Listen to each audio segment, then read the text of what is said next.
Trevor the traction engine is old-fashioned, but he doesn't care. He knows that he is really useful, like his friend Edward, the blue engine.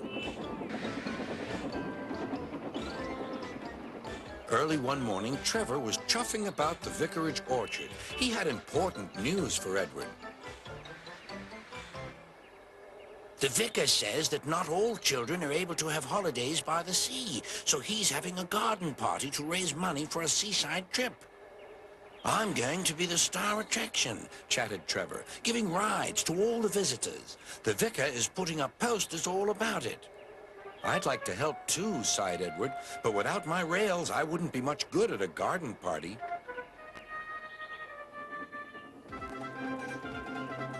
It was a beautiful day, but Edward was worried. I wish there was something I could do for the party, he said. I'd like to be helpful, like Trevor. Edward's driver laughed. You're helpful in your own way, and that's on the railway.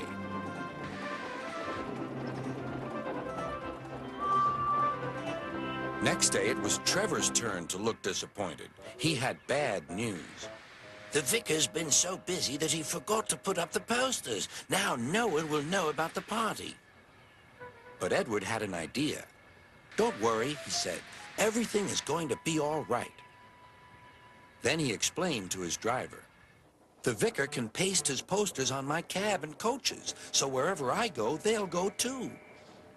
Well done, Edward, said his driver. I'm sure Sir Topham Hatt will agree. As indeed he did. Edward steamed happily through the stations collecting his passengers. Look, they said, the vicar is holding a party. We must go to that. Later, Trevor was resting in the orchard shed when Bertie rolled by. Hello, Trevor. Why are you dozing there like an old stick in the mud?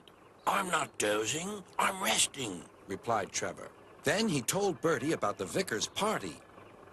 I'll be there too, boasted Bertie. I'm not sure people will want to ride on an old traction engine after traveling in a smart red bus like me. The party day arrived. It had rained heavily during the night, and the orchard ground was soaked. Rain and mud won't spoil my day, said Trevor. No, indeed, agreed his driver. We'll stay on the road. Then we won't get bogged down.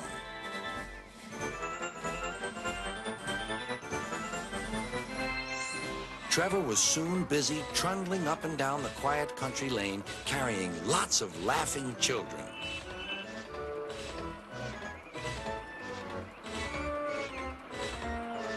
He was just turning a corner when he heard Bertie.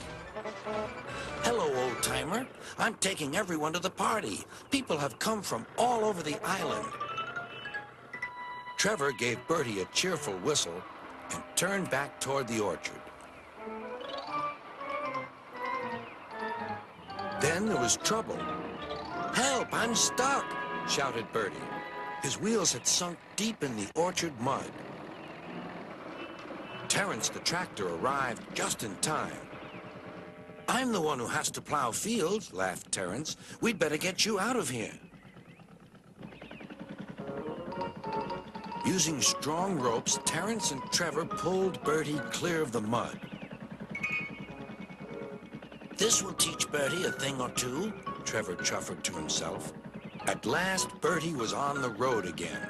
Thank you, Trevor. You're not a stick in the mud at all. No, smiled Trevor. But you were, just for a little while. That evening, the vicar arrived to see Edward and his driver. Thanks to your good idea about the posters, hundreds of people paid to come to the party. We've raised lots of money for the children. Edward was very pleased, and Trevor fell happily asleep, thinking of all the children who would now get to the seaside at last.